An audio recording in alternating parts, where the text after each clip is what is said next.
ఎందుకు కట్టడి చేయలేమో ప్రభుత్వాలు ఆలోచన చేయాలి. బికాజ్ ఇంతకు ముందు కూడా ఇలాంటిదే జరిగింది అని వింటున్నాం. ఈసారి అయితే వచ్చిన ఫోర్స్కి బీమ్స్ కూడా దెబ్బతిన్నాయి. ఇది సామాన్యమైన దెబ్బ కాదు. ఇంత హిస్టారికల్ బ్యారేజ్, ప్రకాశం బ్యారేజ్కి ఇంత పెద్ద దెబ్బ తగిలింది అంటే దీన్ని చాలా సీరియస్గా తీసుకోవాల్సిన అవసరం ఉంది.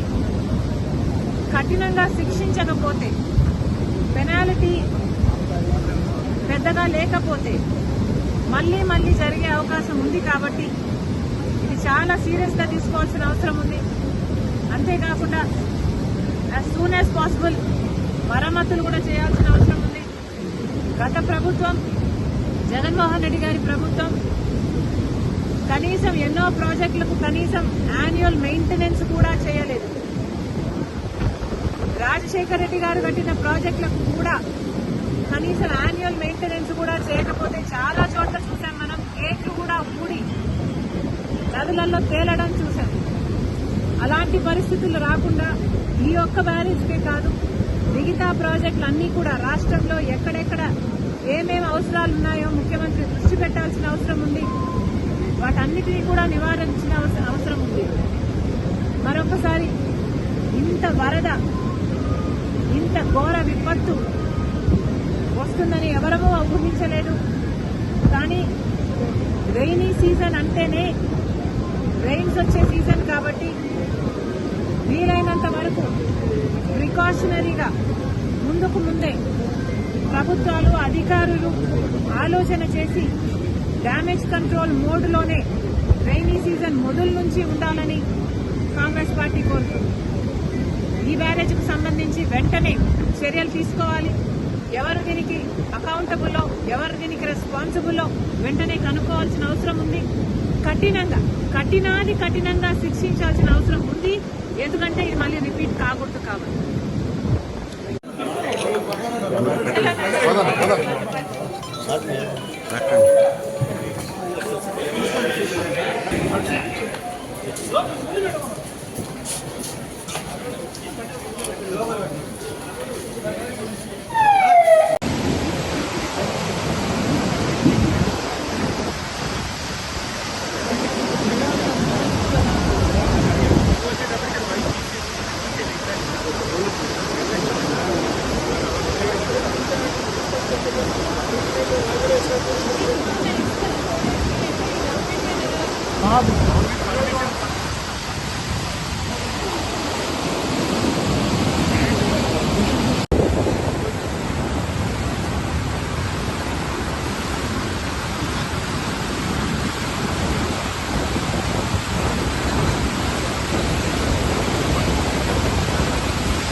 కడతారు బ్రిడ్జి.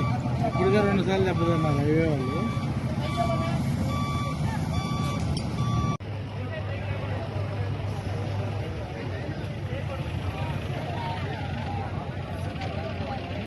రష్